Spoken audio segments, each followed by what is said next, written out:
الله، السلام عليكم. عليكم السلام ورحمة الله. ازيك يا استاذ عبد العزيز؟ اهلا بيك، اتفضل. والله احنا بنحبكم في الله عز وجل، والثبت على مبدأه ده والمناصر المظلوم ده يعني ثوابه عند الله عظيم. انا بس بسأل حضرتك، هل الجزيرة لو حصل صلح مع مصر هتبطل الرأي الحر؟ السؤال اللي سألته، نحن قناة مستقلة مهنيا تنطلق من المهنية وهي معيارنا، لكن هب ان الجزيرة مباشر مصر حتى قفلت خالص، يعني هل الجزيرة مباشر مصر هي التي تصنع الواقع في مصر؟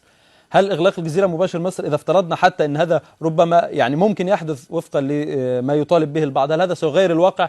هل إغلاق الجزيرة مباشر مصر سيجعل القاتل ليس قاتلا؟ سيمحو الدماء التي على يديه؟ سيظل القاتل قاتلا وسيقف بيديه الملطخة بالدماء أمام قصاص عادل في هذه الدنيا، أو أمام رب رحمن بالثكالة ورحمن باليتامى الذين قتل ذووهم في مذابح رآها الجميع رأي العين، ولا تحتاج للجزيرة مباشر مصر ولا لمذيع الجزيرة مباشر مصر ولا لأي أحد. الحقائق ستظل كما هي، ستظل المذابح مذابح، وستظل الأحداث اللي حدثت أحداث رآها الناس رأي العين، ولن يغير فيها قناة هنا ولا قناة هنا.